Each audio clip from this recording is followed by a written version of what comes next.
Hello! The 60th anniversary of Doctor Who has been and gone. It was a lot of build-up, and now it's happened. So today I'm joined by Ben, who hasn't been on the channel in a long time, so thank you for joining us today, Ben. No worries, thank you for having me. And today we're going to basically discuss our thoughts of what we thought for all three specials, the Star Beast, Wobbly Yonder and the Giggle. It's been a couple of days. I think it's been 3 days since the Giggle was broadcast, isn't it? What's the date? Monday. Yeah. Yes. 3 days. So a little bit of time has passed for us to digest our thoughts. I think it's going to be a little interesting. We haven't really spoken too much, have we, about what we thought, particularly now, after obviously a couple of weeks since the last two stories. That sounds sensible. I mean, yeah, overall, to keep it brief, I really enjoyed all three specials. Initially, the last one, as it would a lot of people, it sort of threw me off, and I thought, what? Where is this going? But like you said, after a few days of letting those thoughts brew, I appreciate it a lot more than I did. But we may as well start at the beginning, you know. Yes. It all started with the Star Beast. It did all start with the Star Beast. So the opening scene was obviously the previously on Doctor Who, David Tennant, or the 14th Doctor, I should say, narrating to the camera or to the audience, and same with Donna Noble, about what happened, obviously, during Series 4 and where the story is going to pick up now. So, what did you think, Ben? It was good because obviously it's been for us fans, it's been a long time since we've seen Series 4. Well, obviously you can rewatch it, but 2008 was 15 years ago now. So, and the fact that these specials, we've had years without Donna, we've had years without Russell T Davies and that whole era and Series 4. So it was nice to have a little tag on the start of the episode to sort of, you know, reintroduce the characters, because it's been a long time. And if you're not a fan, then, and you're just tuning in for the first time, you need a little bit of context and backstory to what's going on. But yeah, it was nice. It you know, and Tennant is so good. He is brilliant, and just to have him narrating anything is great, because he's a great actor. And yeah, and I thought it really worked, and because it just links back to everything and brings it all back. I feel like as well, because there's been a past dynamic between the Doctor and Donna, or you know, a relationship, you don't have to spend the time sort of building that up during the episode. Yeah. So a quick little, this is what's happened at the beginning, sets it up nicely, so you don't have to waste time, you basically just crack on with the story. Exactly. So this little catch-up before the title sequence, I think it does feel a little bit clunky, maybe in you know, years to come, where we'll look back at it and go, oh, okay, maybe that hasn't landed quite as well. But I think it's necessary. I think it was probably done the best way it could have.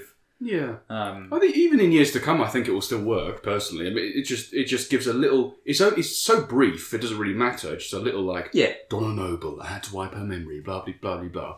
That's just sets the scene, and you're straight in. You don't waste any time. And what's great... Bit of a tangent, but what's great is that Russell T Davies and the whole Bad Wolf production team and Disney, everything's more accessible now. Like, everything's on iPlayer. So if you were to ask, what was that intro all about? Even though it's pretty self-explanatory, you can still go back and watch Series 4 very easily on iPlayer. Yeah. And the entire classic series the bits that exist, but it's just so great that Doctor Who is so accessible now. Because some of those collection sets are quite expensive for some people, you know. Yes. Myself included. So yeah, it's just great that he's made everything so what's happened to Doctor Who needed to happen, and I'm so glad it has. But anyway, enough of that tangent, but yeah, I like the intro. Excellent. Okay, so then after that, we go straight into a brand new title sequence. Oh. Now, I've got to say, I really love the whole sequence as a whole.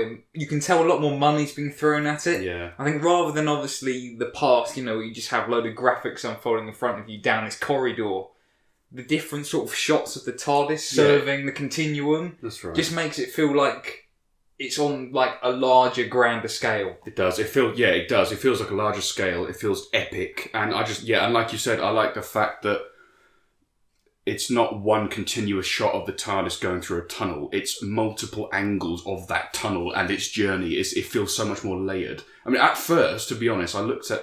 It started up and it kept cutting to different shots of the TARDIS going through the vortex. And I thought, oh, wait, what? No, this is not how it's been for 60 years. But it doesn't matter. Like, as soon as I got used to it, I was like, no, this is way more interesting. It's way more epic, way more dynamic. And yeah, I loved it. Love the logo too. Well, yes. I mean, it's the same logo from Tom Baker's era, but looks nicer. I think it does look a little bit sort of PDF format. But then, in the sequence it does, actually. Yes, yeah. I think it could have maybe been integrated slightly better. But it does look slightly copy and paste. It does, exactly. Yes. That's the only thing I'd say. But apart from that, yeah, I agree. I think it's phenomenal. The logo looks better on like promotional stuff, like when you see trailers and you get the regeneration sound effects with it. It does actually, yeah. But on the actual title sequence, it's funny that it looks fine in the promotion, but on the actual sequence itself, it looks a bit 2D. Yes. Copy and paste onto Microsoft Word or something. But apart from that, yeah, great. And the music itself is good too. Well, this is when we're going to disagree. Oh, we don't like it? I do, but I think it still feels very much like the 2008 score. Which I think is fine, because obviously we've got Tennant and Tate back. Yeah. So maybe that's quite reminiscent, obviously Series 4, that sort of period of Doctor Who. I honestly expected them to actually use that theme in the 60th. Okay. I was like... Interesting. I thought they would actually bring it back. I didn't really want them to, but I thought, are they going to go that far? Because I think some of the promotional stuff used that theme as well. They did, yes. On. I was like, oh no, they're not going to bring it back. But to be honest though, the new theme... I find more similar to the Matt Smith theme. I get what you mean, because I guess it wouldn't be one of my favourite themes, because I think that the best thing about the Doctor Who theme is when it's like the original, when it's creepy and atmospheric and alien sounding, whereas this one is very epic and orchestral. I guess like the Dominic Glynn theme was similar as well, to the in that way that it's very like a bit creepy and ominous, but this one was the complete opposite, which works, but it's down to taste. I just sort of think over time I will probably learn to love it, but I still think, it's only been 3 episodes, so I think it's still at quite early days, so I probably still need to grow into it, I'd say. Yeah, makes sense. Yeah. So, shall we talk about the episode itself? I didn't expect like the Doctor and Donna to bump into each other like straight away. Like the Doctor comes out the TARDIS in Camden, straight after the title sequence, there's Donna. I sort of thought there'd be a little bit more build-up, and that's not me complaining, they cracked on with the story, it really worked. I'm glad they just went for it and went, right, this is what's happening, these are the characters, go. Yeah. Obviously this was adapted from the comic book The Star Beast, which I've heard of. I knew of Beat the Meep, I knew of the Wrath Warriors, but I didn't really know the story. Yeah, I didn't either, but having now seen this, I did a little bit of research. I haven't read the comic, but it's hilarious that came out before E.T.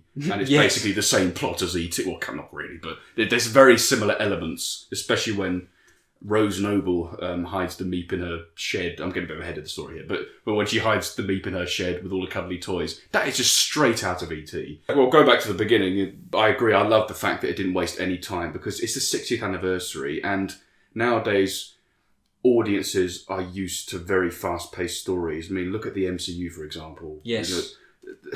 That's sort of almost set the tone in terms of entertainment and film, like in terms of the way films are presented. Like, films don't take their time so much these days. So some of them do, which I like, and I think is a lost art, actually. But for Doctor Who, in the 60th anniversary, being put out on Disney Plus, accessible to everywhere. So I get why it was so fast-paced, and it also worked for the story, because we know what we're in for. The Doctor meets Donna again. How is this going to work with the meta-crisis? You just want to get straight into it. You don't want any, pandering around. You want to go straight in, which I think works. And I love the bit with the Doctor in the taxi with Sean Noble. No, Sean Temple even. But that was a nice scene to have the Doctor and him interact and ask about what Donna did with her money and the fact that she gave it away because she's... Yeah, Neris gets a mention as well. Neris, yeah. Had an accident, apparently. Yeah. But Yeah, that was a nice little catch-up scene. I think going back to the Camden, obviously Donna missing the spaceship crashing while the Doctor and Rose, obviously we get introduced to Rose, Donna's daughter. Yes. And there's a lot of speculation about her. So we'll get to Rose in a second. But I sort of thought, obviously, Donna missing the spaceship, she obviously misses everything. That was like part of the character back in 2008. I had a suspicion that would be like a bigger plot, like there was a reason for her missing everything, but I think it sort of just turned out that it was just sort of a coincidence that she was sort of just happened to like be a bit blasé about. Obviously, she was supposed to not remember beforehand. You could say it's the meta crisis coming back. The fact that she missed it, because the meta crisis is going through a whole different stage now, because it's been passed on to Rose. Yes, and Rose notices it, and Donna doesn't because she still can't remember everything. Otherwise, she'll die. Maybe it's to do with that. Possibly. I might be talking out my arse here, but because the meta crisis, obviously, at the end of this episode, gets extinguished and is gone because it got passed on to Donna's daughter, and they just let it go at the end, and maybe it's to do with that. Possibly. Loose thread, maybe. I don't know. But yeah. And but it also just adds comedic effect, doesn't it? That it does, yes. Donna just misses everything. It was played very well, I think, both by David Tennant, Catherine Tate, Gatsby Finney, everybody involved actually. Just made it a very good scene. But I want to talk about the Doctor's new sonic screwdriver. So we're fast peeler. We're fast forwarding a little bit. I mean, I think they should start calling it a multi-tool now, because it's sonic multi-tool, because it's not a screwdriver. It's always been a plot device, but now it's the god of plot devices. Oh yeah, magic wand. It is literally a magic wand now. Surprisingly though, so I've seen each story twice, but both times watching the Star Beast, I wasn't bothered at all by the screen or the shields. Yeah. I think the sonic screwdriver just didn't... I think we're so used to it being overused by this point that the 60th specials come along with this massive new budget, and they're able to do these force field effects and all these things with a screwdriver. I'm just like, do you know what? I'm not really that bothered. But also, I think the story was written in a way where it didn't really matter. I mean, it was obviously used to get out of those certain situations, but I think it was written to the degree where it didn't really matter. No, I don't think it mattered too much. And also, I think what was good is that it wasn't used as a weapon, it was used as a defence. It was used for shielding, not like lasers or something. Which is in character for the Doctor. And I was like, okay, fine. It looks great, so I'll forgive it. And yeah, we just got to get used to the fact that it is literally a wand now, you know. I mean, I don't know if you've seen the promotional pictures for the 15th Doctor's new sonic screwdriver. It looks like almost TV remote, the way it's Yes. Yes, it does. I'm not so sure about it. But anyway, we're getting off topic. So I think... That's a really great scene as well when the Doctor's using a screwdriver as like the monitor, and you've got Shirley sort of who comes along and introduces herself to the Doctor. I think Shirley was a really great character. We'll talk about Unit a little bit more when we get to the Giggle. Oh yes. But it's great to see them back, I think. Oh god. And used properly and not just literally used as a Brexit joke in the Whittaker era to their detriment. Like, it's like, really? Why would you do that? It's silly. But yeah, it's nice to have them back properly. Yeah. And they were effective. Apart from when they get taken over by funny, trippy eyes or whatever it was. So then we move on to the Noble household. So we get, obviously, Sylvia back. Legend. And we get obviously a few kids did naming Rose as they're walking, Donna and Rose walking down the street. Now, I didn't actually know what did naming was. I didn't know that as a term before watching Doctor Who. Dead naming, yeah, of course. It's all. Do you know what? That was handled really well, that scene. Yeah, because obviously it does happen, you know. Yeah. Calling a person, you know, obviously I can't speak for them because I'm not this and neither are you, but from what I know, it's people that have gone through the transgender process and have changed their name because they want to change their gender. Yeah, transgender people do have to, or do go through that, you know, which is terrible. Which is completely wrong. But then that's probably mostly down to people not understanding.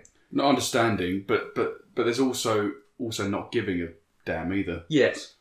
because I think it's respectful enough to say for people like ourselves as males that were born as males and were comfortable in our gender, we don't really understand because we don't feel the need to have to change our gender. So we don't actually understand it. But I think the difference is that we respect it, and we respect anyone that feels the need to change their gender. It's completely fine, of course. Yeah, and the fact that it's now sort of being developed in our favourite TV show, I think is perfect. And it's nice to be inclusive. That's the thing. I mean, you get a lot of these haters online that drive me nuts. Who just, the one I'm talking about. Look, Doctor Who's too woke now, this and that. And I think, to be fair, they had a point in the Whittaker era because a lot of the stuff, like especially Orphan 55 with the environmental stuff, was very heavy-handed. Very on the nose, yeah.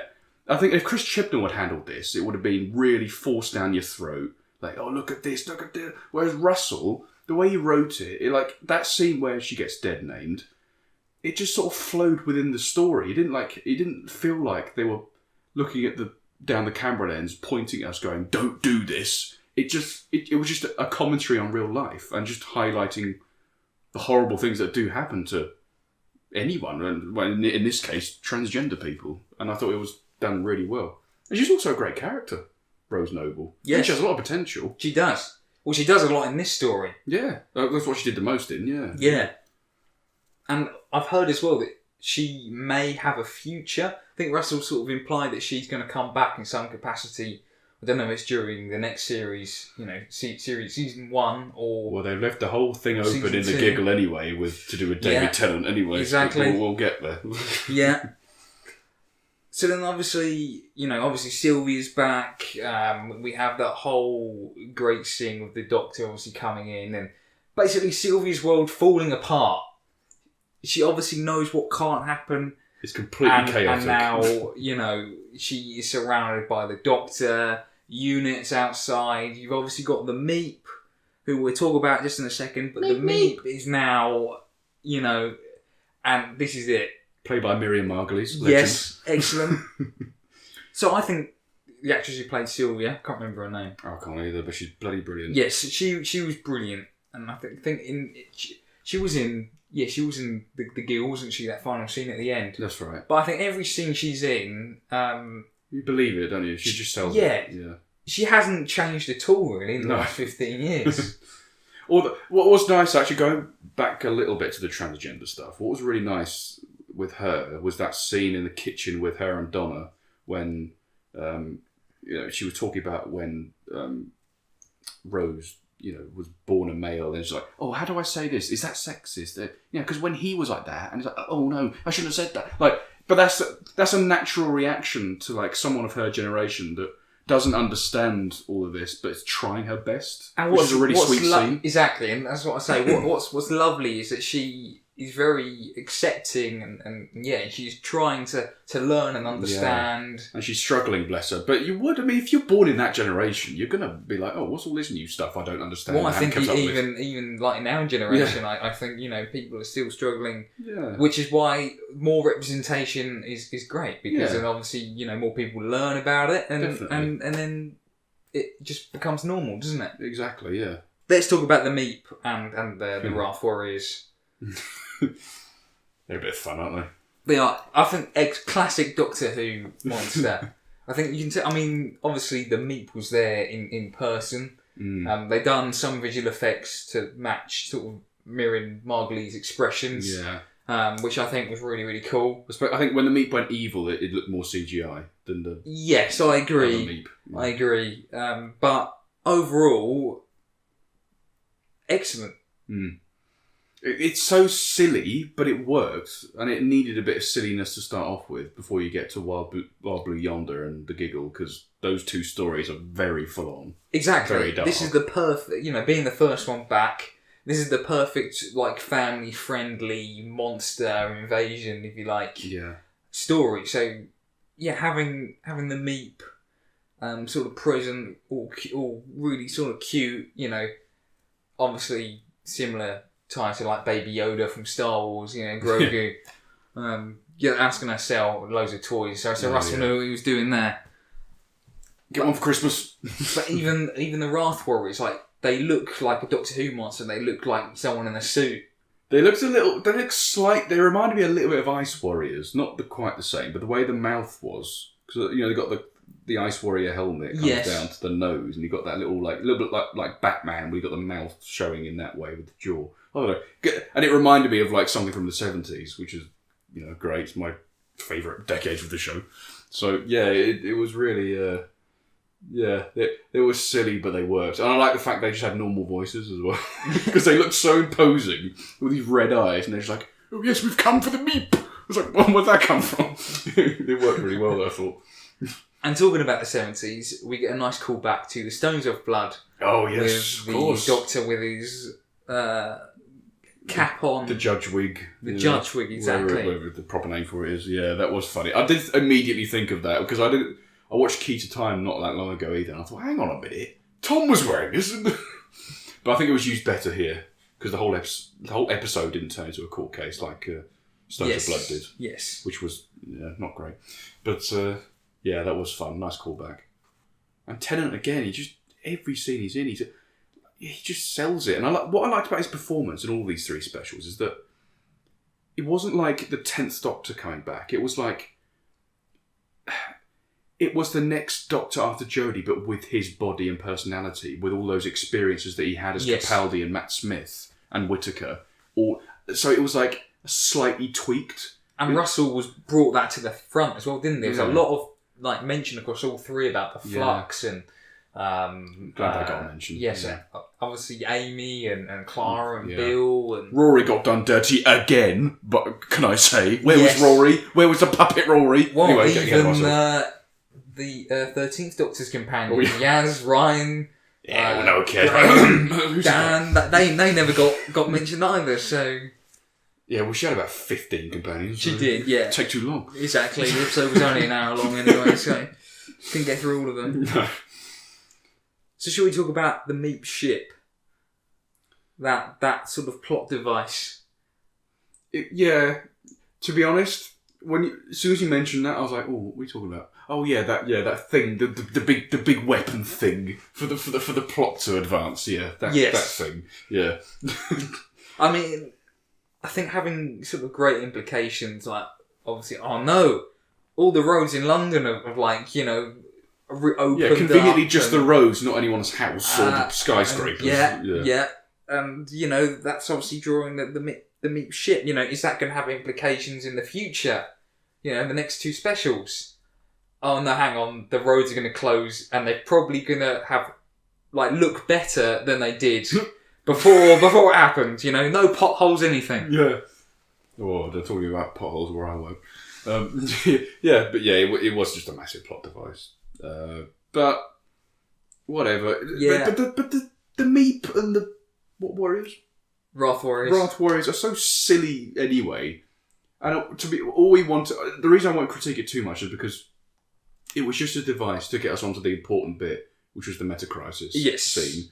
Because it's so silly anyway, all the aliens in this are so daft. I can sort of forgive it and be like, of course they have a cartoon spaceship that can blow up all the roads or whatever. Yeah, as I say, it didn't bother me. It made me chuckle, I think. That's what reaction I had. But then obviously we get that really lovely scene with the Doctor and Donna inside the spaceship where the meta-crisis, the Doctor Donna returns. Yeah. What is it with David Tennant's Doctor being stuck behind glass panes with the nobles? We had it with Wilfrid before, but with Donna with this. And I thought, that's very end of time. And the fact that Tennant was, kicking off and going, why does it have to be this? Why is it this way? Very reminiscent of the End of Time Part 2 with Wilf, saying, why do you had to go and get stuck, didn't you? It's very similar, which is nice. It sort of tied it off in a neat bow. But what do you think of the actual resolution of the meta-crisis? So the first time I saw it, I didn't quite catch it, so I was a little bit sort of lost. I think I missed the bit of dialogue explaining sort of what was happening, and then obviously the regeneration energy of both Rose and Donna holding hands, and then dispelling all that sort of energy, and I was a bit like, hang on, what? Oh, are they okay now? Okay. I thought Donna sort of dying was a little bit too quick, but obviously I appreciate they had to wrap up the story in the next 5 minutes. So that could have been a little bit longer. I would have maybe cut. I don't know where, but something a little bit earlier that was sort of less important. So we got a little bit longer with that. To trick the audience more to think she's actually dead. Exactly. To give it more time. Yeah. Exactly. But I really liked sort of Rose coming along, sort of being included. I think it. When you're thinking about it, you go, yeah, you know what, that sort of makes some sort of logic. You know, she still has this in her system. That's why she can't be allowed to remember anything. But having children, you pass on your genes, so it got passed on. That makes sense to me. And they can then share the burden. So it's not like if it was just Donna with it, it would kill her. But the fact that it's been spread out between two people makes sense, and it makes sense for why it wouldn't kill Donna now. Yeah, they've shared the weight basically of it, shared the load. So yeah, I thought it was nice, and it gave an excuse just to have Donna in the next 2 episodes. Exactly. Yes, that's the main thing, and it's nice that we got to have more of a happy ending with Donna overall. Because it was very depressing in series 4. Yeah. Yeah, it's just lovely to have a better ending with her. Yeah, that's what I think of it anyway. So overall, I think, the Star Beast was a really great introductory story to this new era of Russell T Davies. Oh, yeah. Bit of fun, bit of action. Looked great. We haven't talked about how sort of the whole thing looked. It looked the best it's ever looked. It looked like money had been thrown at it. It looked like a movie. Yeah, it looked really nice. I mean, it's that Disney Plus money, I guess, coming in. But yeah, the show really needed that. And I think it was a commentary of this one. Phil Collinson is one of the producers of this show. Yeah.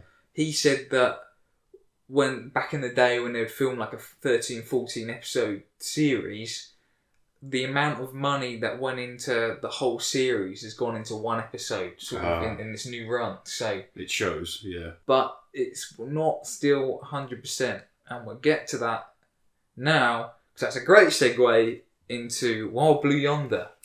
Oh, okay. Do we have varying opinions on this story?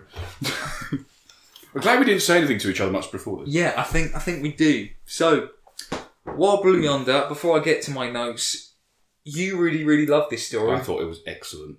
I actually texted Louie after I saw it and said, that is the best episode of Doctor Who since the Doctor Falls. Hands down. You were like, yeah, it's alright. I'm not sure. Yeah, I think the first time I watched this, I was a little bit hungover, so maybe that sort of that would have made it a bit more miserable. My viewing experience. Yeah. So let's start off at the beginning, pre-title sequence. Isaac Newton. What was that all about? Mavity. Do you know? I just realised they didn't explain it. Yeah. I thought they were going to. It's like going to be a big plot. I've only just realised this. I thought it was going to be a massive plot point in the Giggle about the Mavity thing, and it wasn't. Is that going to? That must carry over to Shooty Gatwa, sure. Maybe.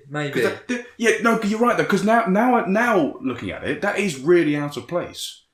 Because I was saying to you like, oh no, they don't explain it, it'll be fine. And they haven't. I'm like, oh, they must carry that over to Shooty Gatwa, surely, because that's so out of place, that scene. Anyway, yeah. We hadn't seen much, obviously, from this story, but the little bits we had seen, I think, sort of indicated, okay, this is going to be like the hard sci-fi ones. He's on a spaceship, like, something's going to happen. Something's going on here. Yeah. And then, obviously, it opens with the Isaac Newton. So I think, first of it threw me off guard. I was like, oh, okay, this is going to be something completely different than I expected. And then, obviously, That's why I thought it was all linked together. And then I was a bit like, hang on, like what? Okay. Yeah.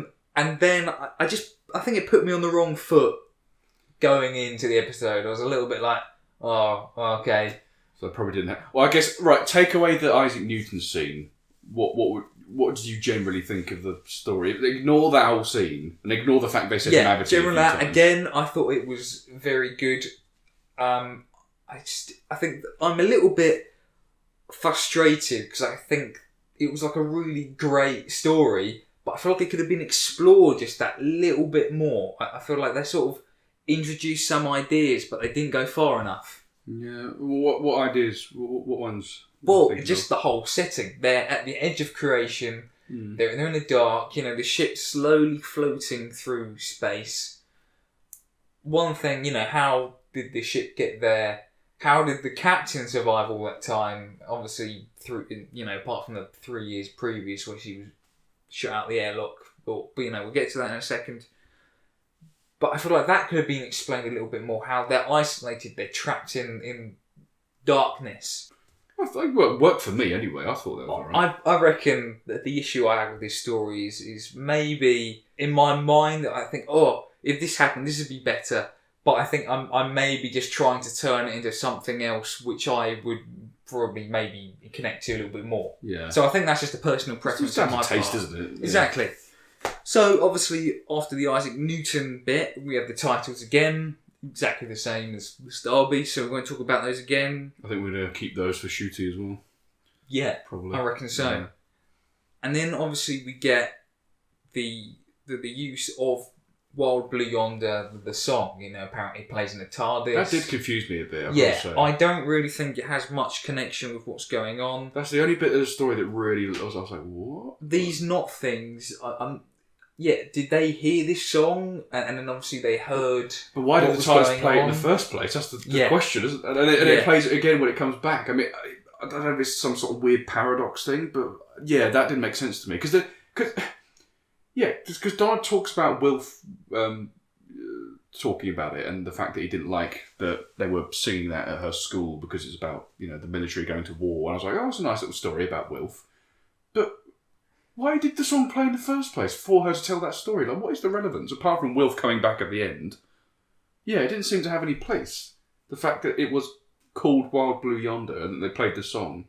That's the only real gripe I had with it. It was like, why? I don't have the answer to that. The next thing, the set. Well, it wasn't really much of a set, but it looked great. It did. The whole thing looked incredible. Green screens, yeah. Now, that corridor, I think in some shots it looked better, and others it still looked a little bit ropey. It looked slightly PS4. I love that, because that's what Doctor Who is, Yeah.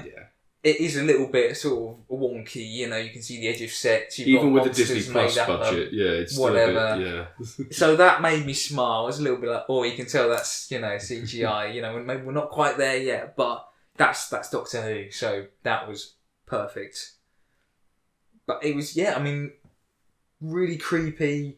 It's sort of nothing we've seen, I think, in Doctor Who before. Again, it's just that larger scale, isn't it? It's like the way it looked and the way the set was like a really high budget Ark in Space. Yes. If Ark in Space was made now with this budget, it probably would have looked similar to that, with the opening scene with the people in cryogenic sleep or whatever. But yeah, it worked. That corridor itself, even though it looked slightly ropey at times, it just looked vast, which is the whole point. And when you first see the robot, you can't even tell it is a robot. It's so far away. Yeah, just a figure in the distance. And that was ominous, that shot of... Very ominous, yes. The Doctor going, hello! And you just see this shot, and you're like, what the hell is that thing over there? Like, you can't make it out. It turned out to be quite a cute robot. And the POV shots as well, of like the cracks through the vents and through the sort of tiling of the corridors. Did Rachel Talalay do this one?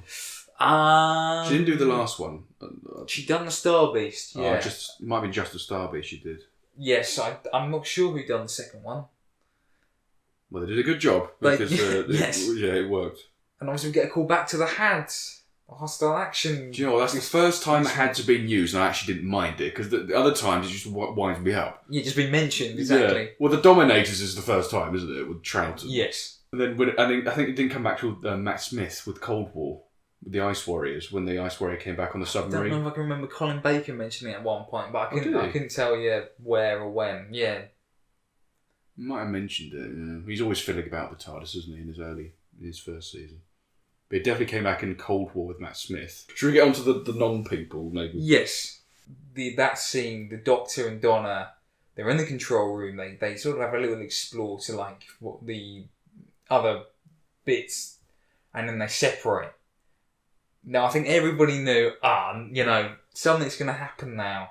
You know what's funny, though? I've seen... Because I, for some reason, I love watching lots of reaction videos to things. I like to see what people think, like, when they record their live reaction and do the highlights of the episode. The amount of Americans that watched this and didn't realise, not just Americans, no, I'm not just saying Americans are stupid or anything, Doug's over hole there, but a lot of reaction channels watched this scene and were like, oh, this is some really weird editing choices they've gone for. Why are they cutting between different times of the Doctor and Donna talking? That's what I thought. Really? American. to be fair, so they separate, and then the Doctor comes back, and then starts talking to Donna, and you think, okay, something's a little bit odd here, but the Doctor's just come back. Then it cuts to the Doctor, and then I thought, oh, they've gone back in time to what he was doing in that room. Really? I didn't twig it until that Donna walked I don't claim in. to be a genius, but I did twig that straight away. I was like, no, there's something weird here. I could just tell by Tennant's performance. It was so much more deadpan and sort of airy-fairy. You know? Even watching the second time, I was watching it, I was like, yeah, no, I still can't really see it until, even though I knew what was coming. Especially when he sat down as well. I was like, why are you sitting down? That's so it's so out of the Doctor's character. Just sit down in this big mystery that they're in. I twigged straight. I was like, nah, there's something weird here. They're like ghosts or copies or something. Something's going on. And then the reveal of the... Yeah, my arms are too long. My arm's too long. Hey? And they turned it into Mr. Tickle.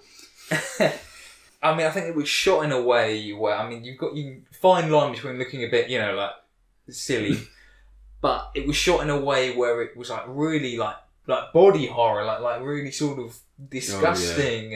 And especially when Tennant's dragging his arms. He walks out of the room and his arms are dragging behind him. The jaw bit was a bit goofy. That just reminded me of the doppelgangers in series 6 with Matt Smith. Yeah, that scene where Jenny or something, the ganger, like extends her jaw. It looks a bit goofy. But the best bit about them in general, which is that scene of them chasing them in the car.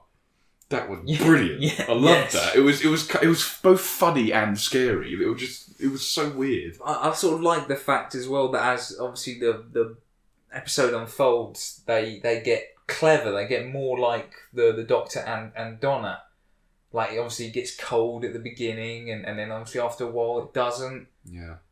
And I really think, after the chase sequence, the big monster chasing, that's Doctor Who. But then when they sort of slide into like the ventilation shafts of the ship, I think that's when I really start to enjoy this episode. Yeah. Obviously, you get like all like the creepy factors. It's all dark.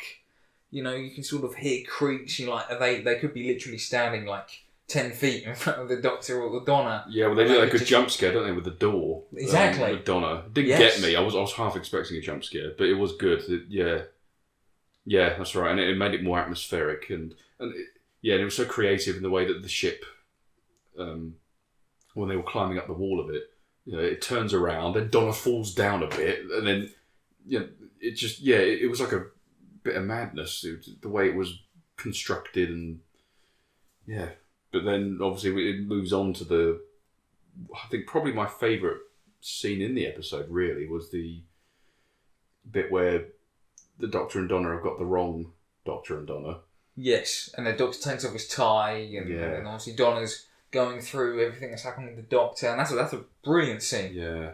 That harkens back to that tie bit in Smith and Jones as well. Yes, and I didn't think of that. Well, that's the thing. I thought of that, and I thought, oh, maybe it is him because he did that in Smith and Jones. Maybe, but that was a good red herring that they did, I think.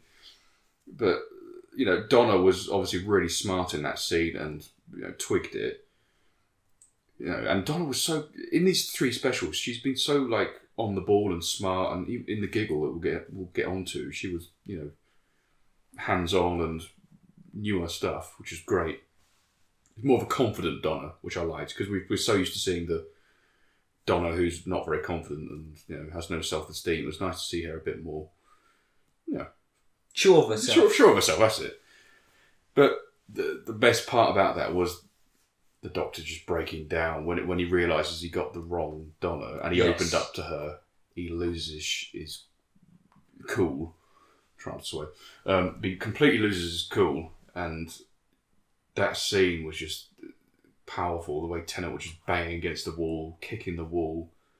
It really shows the Doctor's character by this point, because the Doctor, throughout the entire new series, and especially with the Sylvester McCoy era, and even before that, I guess, the Doctor, as a character, doesn't deal with anything. He just moves on, or he, she, they. The Doctor always moves on and so, I'll deal with it later. Oh no, I don't need to deal with it because I can just move on in the TARDIS and do this. I'll go this place. I'll go this place. And so the Doctor's built up all this trauma through thousands of years of time travel. And it's like it all came out in one big moment. Well, it has come out before, especially in the new series, but you could feel, well, especially the events of the Flux coming out in that moment. Yeah, no, I really like that scene. And it was a nice setup for the Giggle.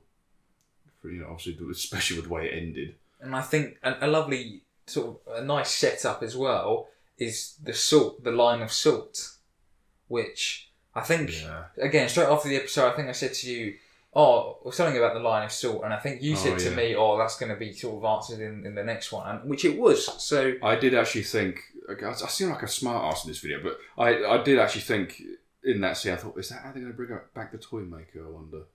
Is that going to let him in? Because it's the scene at the end where the Doctor went, I wish I had done that with the salt. And I thought, is that going to be the reason he comes back, or the toy maker, or is it going to be something else that Shooty has to deal with later on? It definitely had some consequence with the way they set it up. Well, obviously, they set that up. You can't cross this line, but then obviously the double gangers just sort of blow it away anyway. So they almost cross that sort of line. They cross that barrier. Yeah. So obviously, in bigger implications, we can't go into that universe.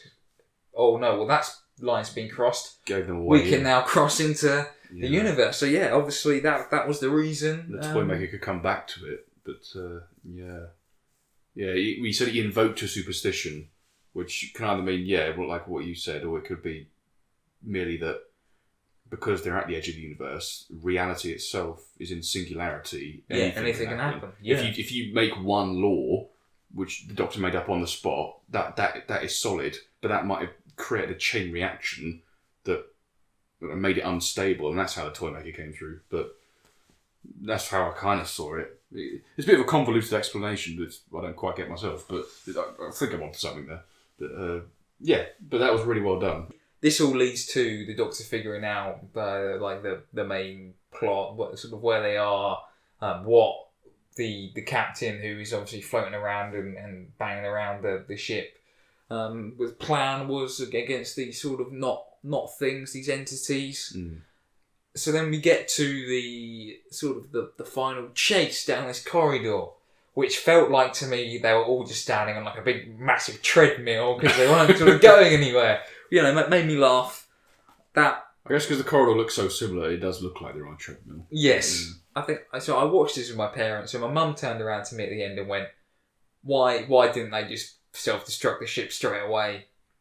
And I was a bit like, well, obviously there wouldn't have been an episode, but also, fair enough. That's the number one reason. Yeah. Obviously they've done it slowly because these entities don't understand slow. They're trying to scare people because they think quick. If the robot ran down the corridor, they'd have caught up with it and destroyed it. But the fact that it's moving one step at a time so slowly over years, it confused them. Yes. That's the only way to destroy them, really. Yes, and I guess, probably a fail-safe for this ship. The only way to destroy it was, 5 miles away down this corridor from the control room rather than, a button in the control room. So, or maybe there might have been a button on the control room, but the captain couldn't have used it because they would have guessed, because like you said, they think fast. Mm. They'd have gone, oh, there it is, quick, stop it. Whereas the captain had to come up with this elaborate, ridiculous plan of going, right, grab this service robot, stick it in the corridor, put it on a delay for 3 years, so it'll eventually get to this button. And they didn't understand the logic of that. Yes. And that's what beat them in the end. Okay, yeah, fair enough. I think that's why. Yeah, fair enough. It is unusual, but I think it can't. I just loved how creative it was, and I loved the atmosphere, and I loved the performances, and I think that's what really did it for me. It was just so different to what we've had in any of Doctor Who, really, which is saying something over 60 years. That's why I liked it so much, I think. I think, again, it's going to be I'm going to revisit this story in the future, and then each time I watch it, I'm probably going to enjoy it more and more, I reckon. I think it's got a lot of potential to be rewatched. I think, maybe it's sort of just settling in my mind at the moment. Yeah. Again, it's still, as you say, that's Doctor Who fans. Obviously, the show changes all the time, but we don't like change. we like it all to stay the same. It's a catch-22. You know, why is it not why is it not how it was made in the 80s? You know, that's not how television. Well, speak for yourself. That's not how television works. You know, so there we go. We get obviously all of that climax. The TARDIS then comes back, which is great. Also, obviously, I forgot to mention as well, not having the TARDIS when it going away feels very isolating. And the Sonic, because the Sonic, like we said, has become a pretty magic wand by this point. Actually, that was my wish come true. Yeah. An episode without that Sonic screwdriver. And he actually used perfect. Like he used really his wits, ingenious ways of doing things with his wits, which is so refreshing. Not just zapping things. So then the TARDIS comes back, and the Doctor chooses the wrong Donna. Because at first, it actually looks like he really did choose the right one. And then it cuts to the scene where Donna's like, "No, it's me!" Oh no. Yeah. I actually sat, this is audio, but I was sat with my hands on my cheeks like this, like Home Alone, watching that episode, sitting forward thinking, no, they're not. And I thought, no, they're not going to do it. They're going to do it. Yeah, it was that slow motion shot. I don't know if it was slow motion. Yeah, it was. The explosion, you could see it in the far distance, and I was sort of thinking, oh, and I went, Russell, don't you dare. This is going to be interesting. So the one in the Giggle's going to be a duplicate, and the real Donna's. I thought, oh, this is like a real like Black Mirror style sort of.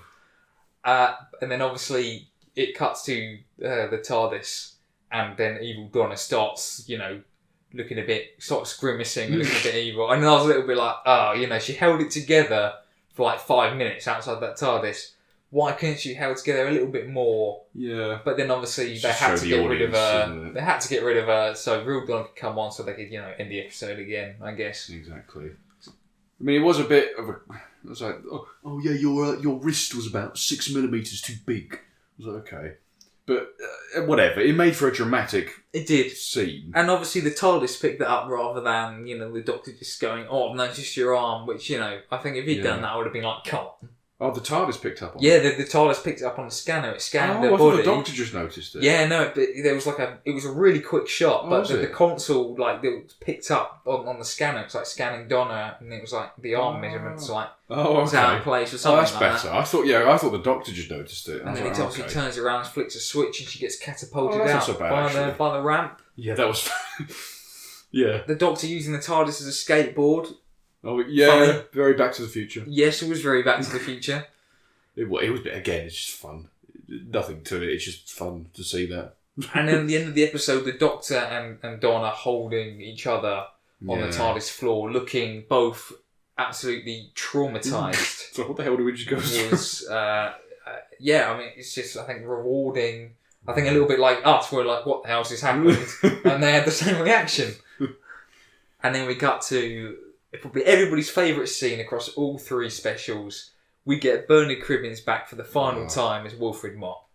People, when they first saw this scene, they were so excited, and still were, but and then it got announced that he couldn't appear in any of the other specials. Like, all I heard was people going, that I knew anyway, were going, oh, I wish he was in more, oh no, but I was thinking, no, come on people, look, we got a scene with the man. He's 93. Yeah. He was 93, He's a very, very fair age. The fact that we got a scene that long with him was... and he was that good in it as well. Exactly, yes. Like, Bernard Cribbins, his mind, towards the end, was still just as sharp as it was 20 years ago. Well, from what it seemed like anyway. But, he knew his lines. His intonations were great. His performance was brilliant. And there's I don't know if you've seen it. On YouTube I caught it. It might have been on Unleashed, where there's a little clip of Bernard talking. It was Unleashed, yeah. I caught it on YouTube, but and he was so sharp, he still had that wicked sense of humour, and I think Russell put in the Instagram post talking about Bernard, he said, when I asked Bernard about if he would do this, he just sort of looked at me up and down and went, I'll have a look at the script, which is typical of him, this sense of humour.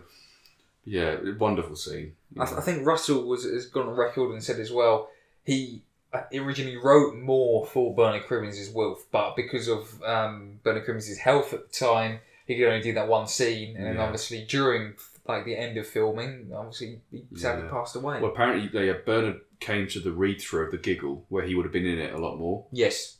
He made the read-through, but that's all he could make. That's all he managed, bless him. I think there was some footage. Obviously, all this was filmed last year. In I think last May they were in Bristol.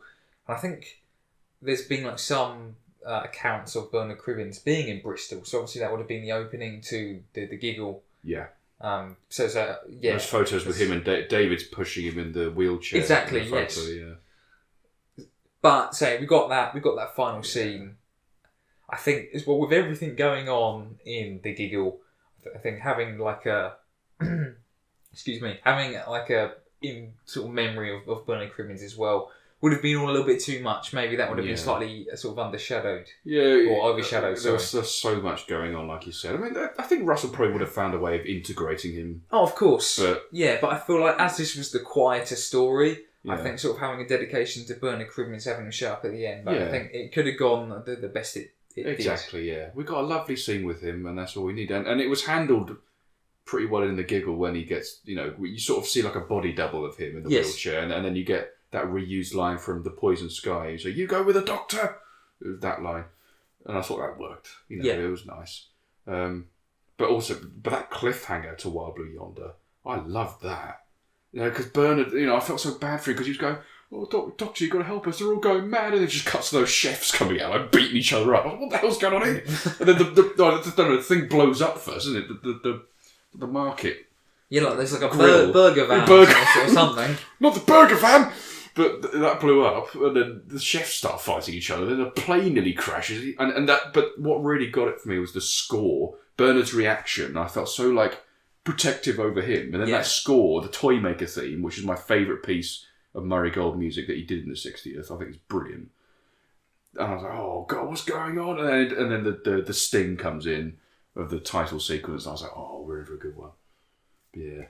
Right, let's talk about it then. How it opened in...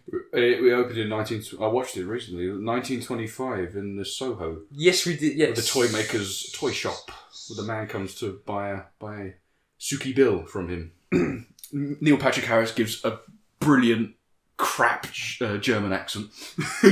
We have dolls and teddy bears, and it was just brilliant. Another way, and he just made me laugh. Well, ironically, the Giggle, but he made me laugh straight away. I mean, Neil Patrick Harris is such a big actor. I think especially in the States, and there was a real hype around him being in Doctor Who, let alone playing the Toymaker. So to have the opening scene with him in is just what everybody wanted.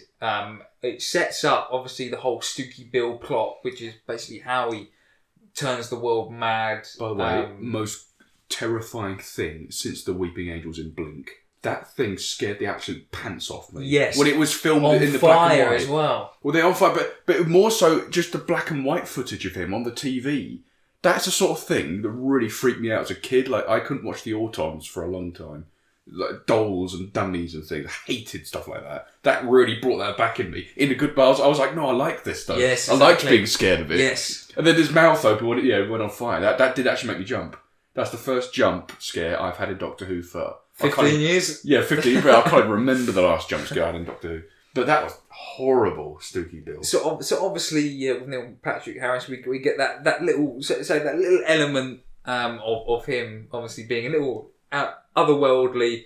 His costume, again, I think, he had multiple costumes in this, and they were all brilliant.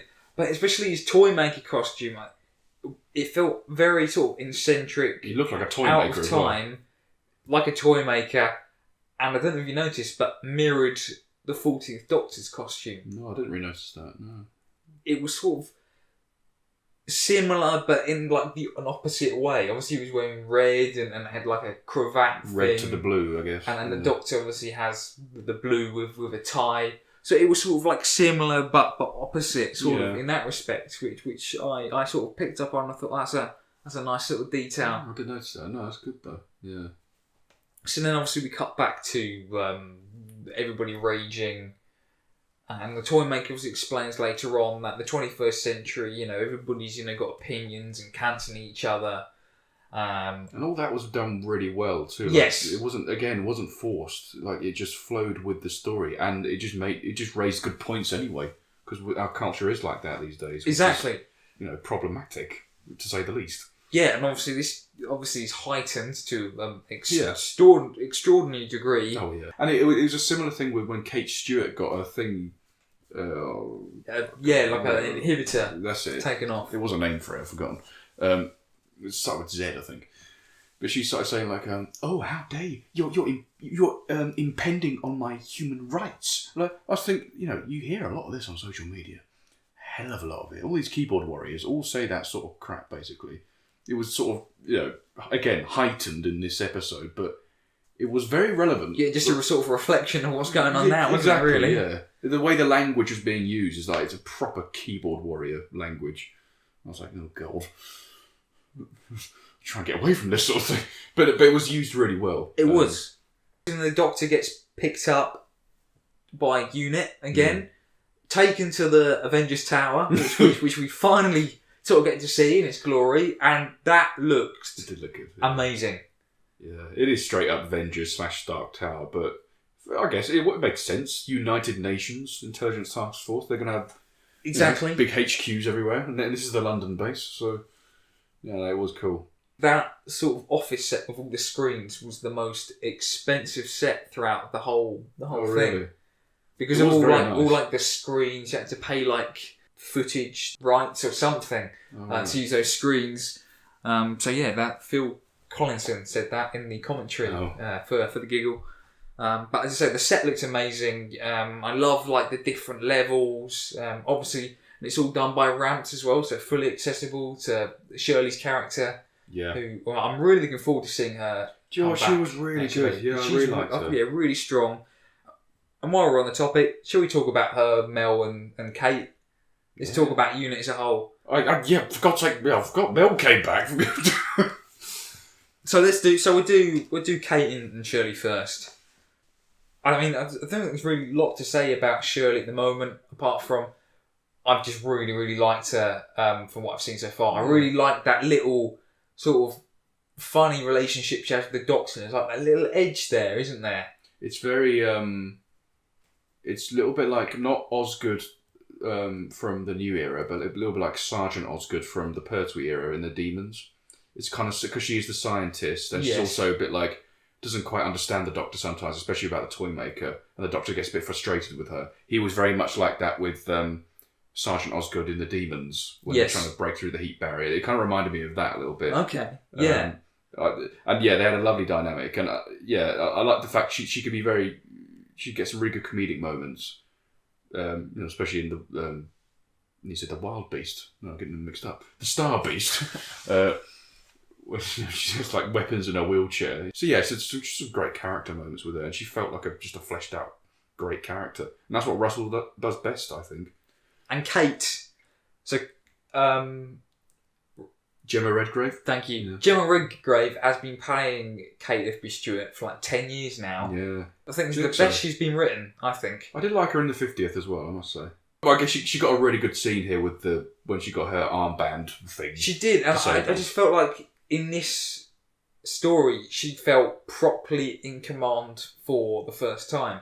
She has lovely presence, and, she does have that slight air of Nick Courtney, but in her own way, and she was the one who said in her first episode, like, I tried to change UNIT a bit, I tried to make it more scientifically led, and that comes across in her performance. She's not the military leader, she's trying to be more of a diplomatic leader in terms of all areas, science, military, everything.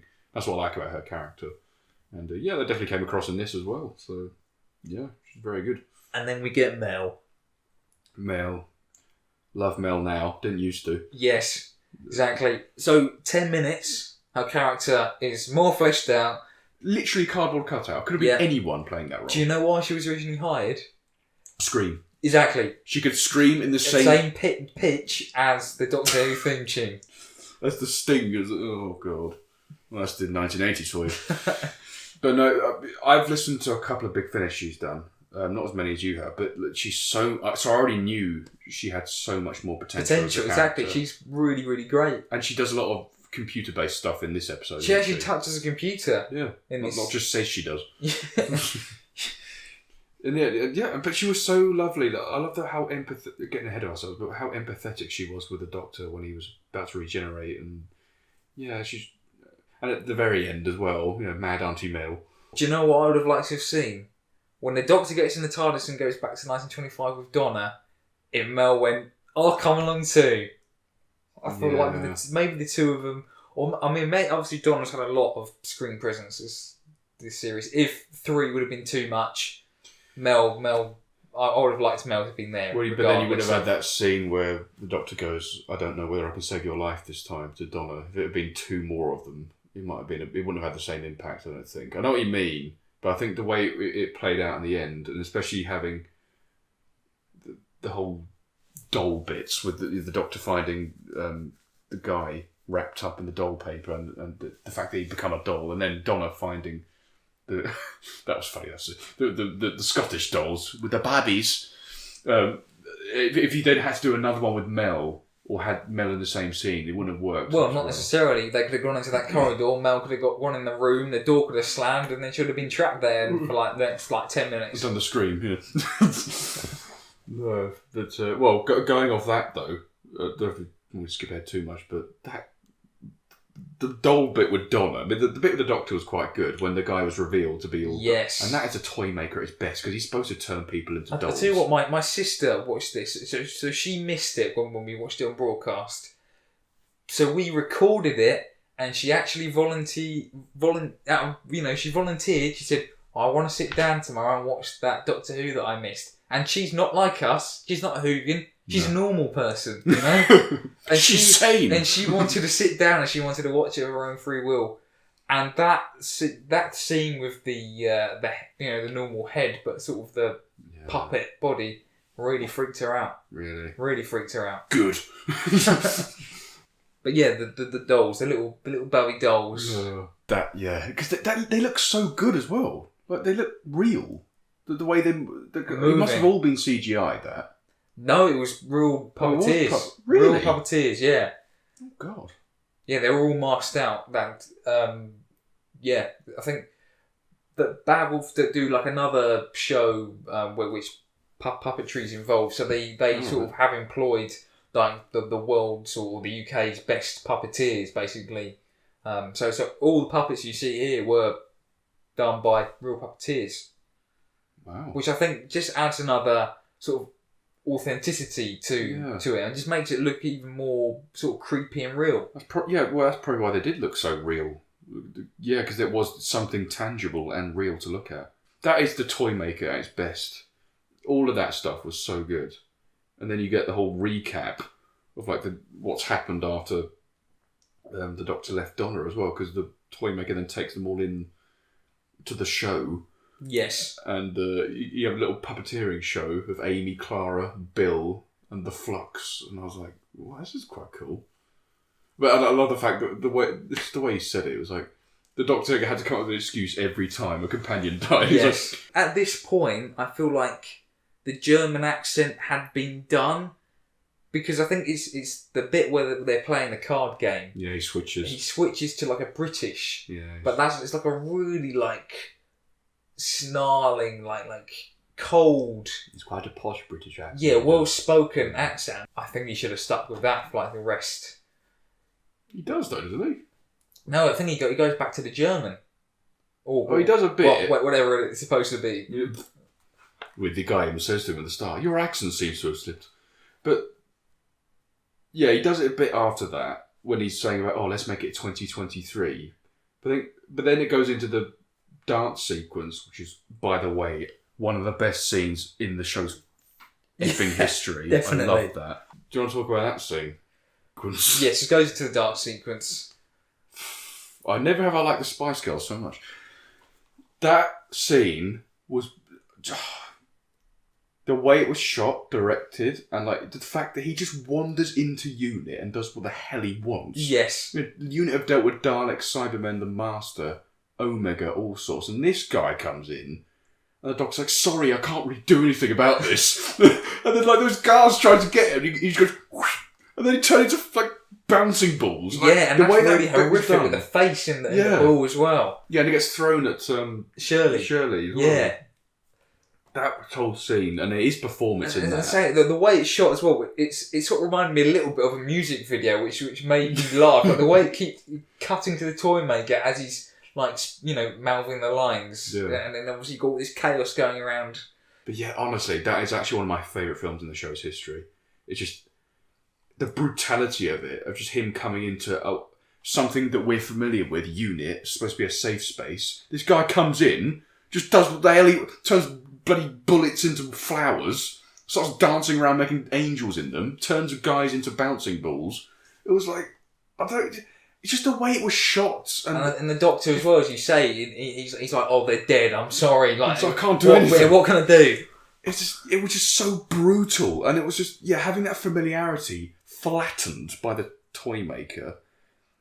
And, like, Shirley getting all freaked out by it. And he's thinking, everyone sold that scene. And Mel, who we love now, but the character we love getting thrown around. Kate Lethbridge Stewart. Yeah, getting thrown into a wall. Getting twatted against the wall. But it's like, jeez, like, this is brutal. It was so good. And that's where at the time, when I first saw this episode, that's where it peaked for me. Okay. But now my opinion's changed a little bit. Right. But we may as well. Okay, so obviously then it all leads to the, I maybe called it a balcony, but it's not. The landing pad again, doesn't it? Yeah. Obviously you can tell they spent a lot of money on that because they kept using it. Now, I think personally for me, I would have liked it if that whole sequence was done at ground level rather than going back onto the landing pad. Because to me, I think it just made the story feel a little bit small. You've got it's supposed to be all of London, and then you're... But you can see all of London at least. You can see all of London. But I think I would have preferred it to be on ground level so you could sort of be immersed in, like, what the toy maker's done. You know, you can be constantly reminded of what's going on. Yeah, you have a point there, actually. No, you talk about, like, the crazy streets and... Exactly, people, yeah. Oh, I see what you mean, yeah. I mean, you had glimpses of it, because you had the shard burning, didn't you? Well, part of it burning. One of the floors had caught fire or something. And you had you could see a little bit of what was going on the ground. But yeah, I take your point, actually. Yeah, I think it all sort of still felt far away because we were, like, obviously so high up. You're in the safe unit base. Yeah. The beam, and that radiation beam. That was a great line he used as well, when he said, I played the first game with the first Doctor. I played the second game with another Doctor. I'll play the third game with the last Doctor. Boom. Or the next Doctor, sorry. And that was like, oh, this is it? Yeah, I think we can all agree and say this. We didn't expect it to happen sort of this... Not this early on. Yeah, this early on in the episode. So obviously, it happened. And it's like, oh, okay, all right, this is it. Like, we've still got like 20 minutes left, Donna and Mel come to comfort him, and Mel was so lovely in that scene. And admittedly, she did bring a tear to my eye a little bit. The way she said, it's okay, you're going to be someone else. And it's the way she said that. I was like, oh, because Donna set it up by saying, it's not dying. And then she said, you're going to be someone else. I don't know, it's the way it was delivered. Really lovely. And then... It was almost like sort of Russell going back on, obviously, the whole end of time thing. Like, oh, when I regenerate, I die. Trying to correct that. And now, and now I think, it's obviously done a complete 180 and now, especially with what... But it shows growth within the Doctor, I guess, as well, that he does accept it in the end, because previously when the David Tennant's Doctor regenerated, he was all mopey about it, didn't want to do it. I mean, which was great for a story point, because I guess when you regenerate, as if we all do, but when Time Lords regenerate, it is like burning away your previous self and getting another one. You are still you fundamentally, but you're also so different, and it is kind of like dying, I guess, in that way. So I get the point of the end of time, but essentially it's not dying. You are the same person. Yeah. And it's nice that then Russell wrote in and say, it's all right, it's not death. You're just going to be someone else, and that's a perfect way to do it. Then we get to the bi-generation. So then David Tennant stops, and we go, oh, Oh, they're copping it out. They're saved to the end. He'll be like Case of Androzani. He'll just hold it in until the end, or like the Doctor Falls, where he gets killed early on, but he holds it in.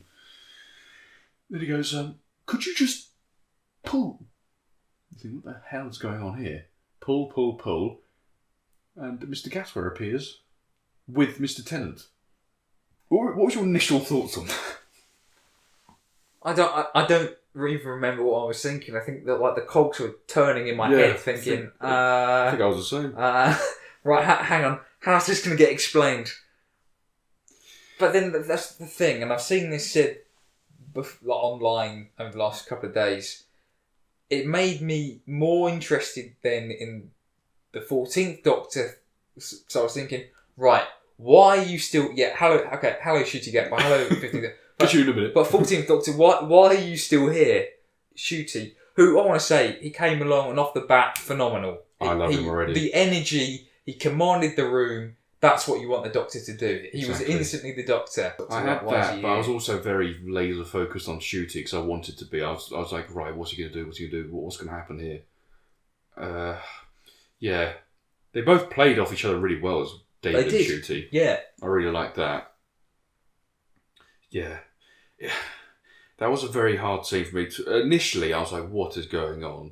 And the main problem... when I first watched this episode, I was like, what the hell did I just watch? Because I had a massive problem with, all of a sudden, this sort of Deus Ex Machina thing of, bi-generation. And then they say to the toy maker, right, come on, last game, catch. It's like, all this creepy stuff earlier on in the episode, all this Stooky Bill, all this great stuff with humanity and the hatred of humanity and all these great... And that dance sequence of showing how brutal the toy maker was and how dangerous he was, all came down to two doctors and him having a game of catch. That's what I initially thought. I thought, really? That's it? And Shooty throws the ball at him and he drops it. It's like, oh no, I'm defeated now, that's it, done. And I was furious initially at that. I was like, what? Are you kidding me? After all that build-up? But now, I guess because I still feel like that a little bit. But obviously the bi-generation thing is going to have more of an effect. Like, it's going to have more storyline as we go on eventually. Yeah. It will come back We're to in David. a unique position at the moment because things have been set up, which we will get the answer to at some point. Yeah. But we haven't yet seen what that answer is yet. I just kind of wish it wasn't just catch that they did. That's what kind of got me. It was like, really? These, now you've got two powerful Time Lords. I do know what you mean, but I feel like if you go back to the original Toymaker, the first Doctor out of nowhere does a perfect impression of the Toymaker. That is true. And then he wins. So I felt, I think that's always been a little bit of a cop-out. So I think this... But these days you could have done it a bit better, I think. Yeah. But, with the 15th Doctor coming along, the Toymaker obviously still being there, he's bound by his games. He's got to play by the rules. So I think in one respect that is quite limiting for his ability, sort of, in universe. So I wasn't too annoyed by that. I mean, okay, he's a celestial being. His hand got a bit tied and the ball slipped out of his hand. Exactly. That's what I mean. It's like, what? No. But, it didn't annoy me too much. I mean, the scene itself was really well shot, and I love the dynamic between David and Shooty, and I just love that bit where Shooty gets a bit carried away and throws it too roughly at David. He's like, "Hey, I'm on your side." He's like, "Oh yeah, sorry." Well, it's a new Doctor. He's probably trying out his abilities and going, "Oh, that was a bit of a stronger throw than I intended," sort of thing. But that's the thing with this whole bioregeneration thing. Are we going to actually have a proper regeneration of David into Shooty? Well, he's still catching up. That's the thing. On sort of Doctor Who Unleashed, the official Doctor Who podcast, and the commentary of the Giggle, which is all available on iPlayer, BBC Sounds, YouTube, whatever. Russell has done a lot of explaining, and I've made sure I've watched and listened to every single one to try and sort of work out his thought process behind all of this. I'm glad you have. And basically, Russell's always liked the idea, he said, of a future Doctor coming out to help the current. Yeah. So I don't know, I mean, it wasn't, I don't think it's clear that Shooty is necessarily the next Doctor in the could timeline. Be a few so it could be a few down the line. Right. But there's a line which I missed, but Russell says, there was a line in the Giggle. The toy maker says, I've made a jigsaw out of your whole life or your past lives or something. Well, I assume that was just a timeless child thing. So now, apparently, every incarnation has bi-regenerated. So I've heard this bollocks as well.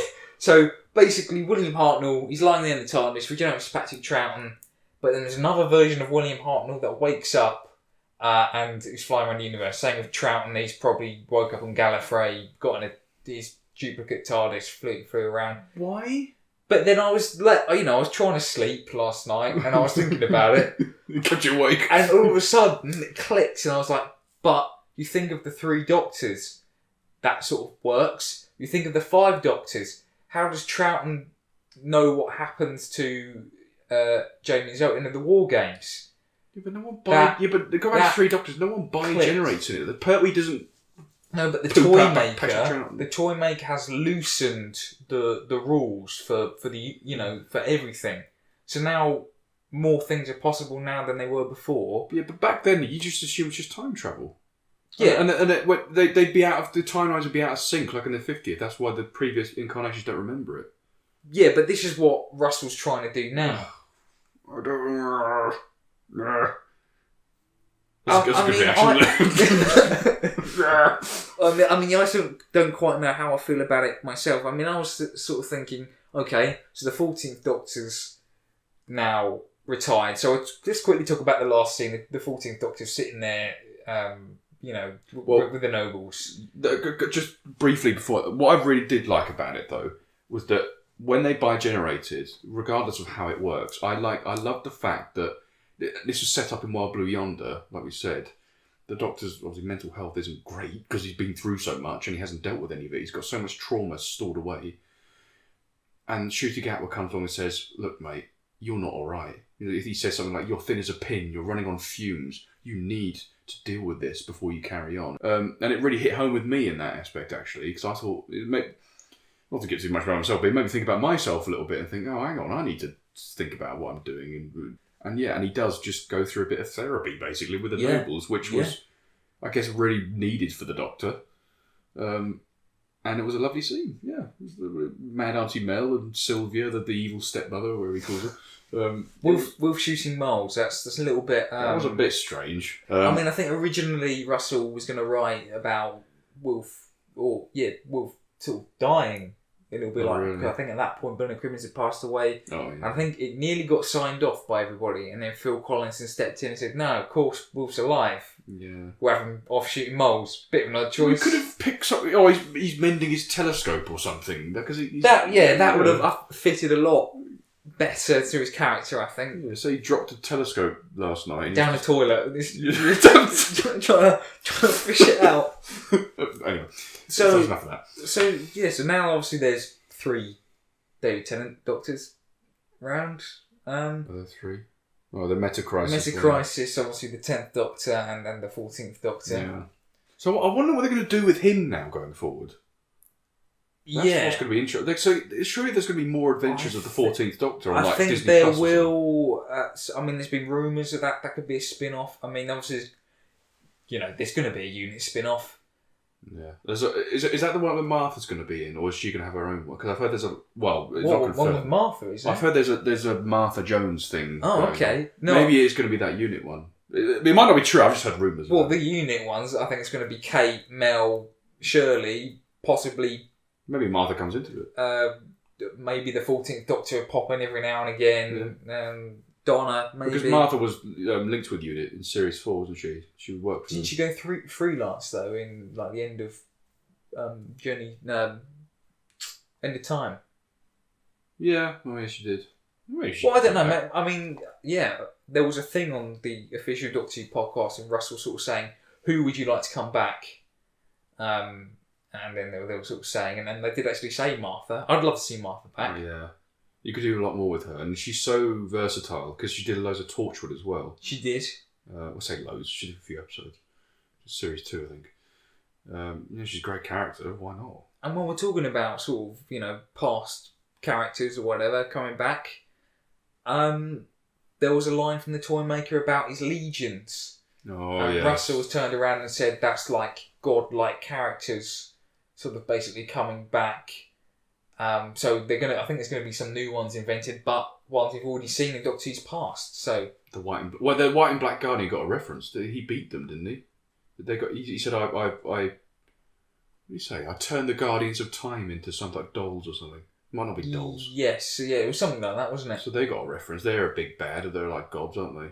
What? So we could see some more sort of returning big, powerful... Well, Fenric could be one. No, that's a bit of a stretch. Oh, I don't think so. I think that's quite likely. Maybe. Fenric would be a really good one to bring back. Because I think he's excellent. Sutek, maybe? Maybe, I don't know if that's a good idea or not. Who knows? Well, I think we're going to have to wait and see, really.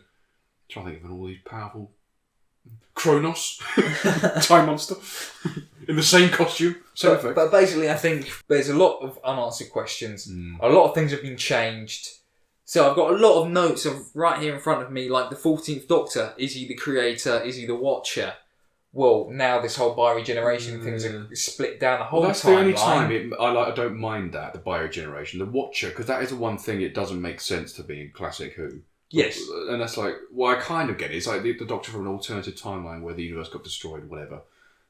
But it works for that, the biogeneration. But I don't like it retconning and messing around with the lore too much. I don't mind it going forward. It's just I don't want it, like you said, messing around with the first Doctor woke up after he regenerated. Do you know why I think partly the reason they've done this is so they can get classic Doctors now that are older back in the series and basically, I mean the Tales of the TARDIS with the Seventh Doctor and Ace. Sylvester McCoy said something about in this timeline I didn't regenerate, I just sort of got older. But I just took that as another timeline. Like another parallel Doctor crossed through or something. Where the Doctor didn't get shot in San Francisco. I mean, that's the thing. With Doctor Who, there's been so many, retcons with the Doctor's past. Yeah. He was William Hartnell in the Daleks, he said he was a pioneer of his own people. Then he was just an average Time Lord. Then he was... Well, he was a liar, William Hartnell's Doctor. So. Then he was the other. Yeah. Then he was half human. Then he was, Timeless Child. So I think this has allowed this sort of loosening of the rules, if you like. But we've had all that convoluted stuff now. I just sort of had enough of it. We don't need to go and retcon all this other stuff. They've already tried to do it so many times. This sort of loosening of the rules has made everything sort of explainable or acceptable. It is confusing because I think Russell's turned around and gone, well, now this has happened, now the rules have loosened, it's up to your interpretation, Doctor being whatever you like. So I think with everything happening now, it may not make sense, it may be a big adjustment, but I think that's going to allow for future things to come to basically happen. Things that we were like, wouldn't it be cool if Colin Baker comes back or whatever. It's just this bi-generation thing. I don't think that was a Toymaker because that catches him off guard. That's not him at all. Yeah. Yes, that is one thing I thought of as well. That does catch him off guard. Yeah. He literally says, what? What's this? That's the thing. I think we've got more questions at the moment than answers that will get explained over the Russell's tenure. I think the Timeless Child thing, I like to think that's the Toymaker. Because he said, I did all this. I made a jigsaw of your life. And I thought, well, that's surely the Timeless Child. Right, shall we... Because we forgot. So now, shall we get round to the duplicate TARDIS, and then we'll talk about the TARDIS itself, the new console room. Amazing. So Ncuti hits the TARDIS with a big sledgehammer. Yeah, the Toymaker's hammer, wasn't it? And obviously this was powers left over by the Toymaker, so that's fine. Anything can happen. Yeah. Russell was turned around and said that it's not a duplicate TARDIS, because I think there was a thing going on, hang on, how comes the 14th Doctor's got the original TARDIS and then the 15th Doctor's got a duplicate second TARDIS? Is it like from a different time stream? I think so. Yeah. Yeah. It's the same TARDIS for a different time. Same TARDIS. Yeah. Obviously, you've got the jukebox in the... Which I loved, because my only criticism of the TARDIS, I said this to another Whovian who I'm in a play with at the moment, because I was saying to him, he said, what do you think of the TARDIS? Isn't it wonderful? And I said, yeah, I really love it, but the only criticism I have is it doesn't look lived in enough. Yes. It's too barren. But then they added that one thing in, and I thought, oh, there's something. Because I loved Capaldi's in the way they had bookcases and chairs and... What's the thing? The 15th Doctor goes into the 14th and goes, he needs a chair or something like that, doesn't he? He says something about a chair. Oh, yeah, what you need is a chair. I think it's all he says, yeah. That's right. We see this TARDIS first in the Star Beast, and we go in, and I think everybody's reaction, mine was definitely exactly the same as the Doctor and Donna's. I wish I could run around that set. It's huge. I am a massive fan of the pristine looking control rooms. Yeah, it harkens back to the classic ones. Exactly. Definitely, yeah. Exactly. So to seeing this, it might even be my favourite control room at the moment. I even beating all the classic ones. I agree. I think it is my favourite actually. It's just so good. Even the coffee machine made me laugh. I think that obviously Donna spills the coffee on the console, it blows up. I turned around to my sister and I went, the Doctor's getting rid of that. That's taking out the console at the first available opportunity. Not the coffee. I love the fact that it was a coffee machine, not like bloody a custard cream machine like Jodie Whittaker had, or hot and cold tap of Matt Smith. I love the fact it was like a coffee machine. I quite like the idea of the Doctor standing there fiddling around, piloting sitting there sipping a cup of coffee. Having espressos keep him going, yeah. Yeah, looking back at it now, I did enjoy it. I just don't like this whole going back and retconning again, because we've just had an entire Chris Chibnall era of him doing that. I'm just a bit tired of things going, and now it's changed, and now it's this. It's like, oh God, can we not just move forward? That's what I want. I just want to move forward. Just a fresh start. Yeah. To be fair, I think that's what we're going to get now. From Christmas onwards, I think it's going to be, it's starting with season 1. Yeah. So I feel like this was like a nice bow to tie. Not everything had to be tied up, no. I think, but this is a nice bow tying everything up. It's almost probably an end to what we've seen before, and now a new beginning, fresh start. Which I'm ready for. Let's just, get on. Everything's now been explained, and we're now going to crack on with this new way Doctor Who is going to be betrayed for the next how many ever years. Which is what happens with the show anyway. It's what's supposed to happen, and it's nice to have a nice new start again, because it was needed. Like I said, it was a nice way to wrap things off, especially with Donna and her family and the Doctor's character finally trying to reconcile, his mental health really because of what he's been through. And now we're now going to be joining a Doctor that's been through that and is out the other end of it, and now is just ready for new adventures. I'm just really looking forward to Ncuti. I think he's going to be really, really good. His presence alone, and like you said, him commanding the scene in every scene he's in.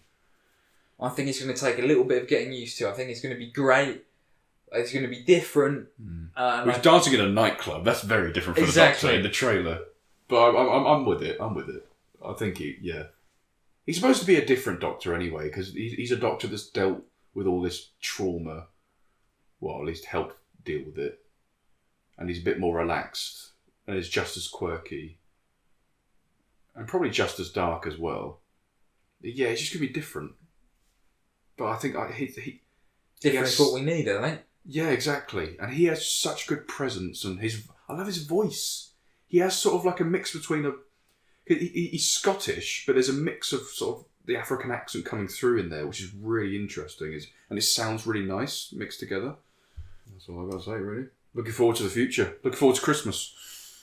Yeah, that's it. So hopefully you guys have got something out of this. If you haven't sort of gone and done a load of research, hopefully you've learned something. I think are still trying to process, probably much like everybody else, but I think we're slowly coming to terms with this new lens of looking at Doctor Who. Definitely. So thank you for listening. Merry Christmas, everybody. Merry Christmas. And we'll see you in the new year. Ben will probably come back at some point. See you in the new year for more videos, whenever they will be. Thank you for listening. Thank you. Goodbye. If you enjoyed what you saw here today, feel free to subscribe for similar content. If there was a particular video or section of the video you liked, let me know by liking or commenting on the video. Your likes and comments could influence the next topic I talk about. Thanks for watching.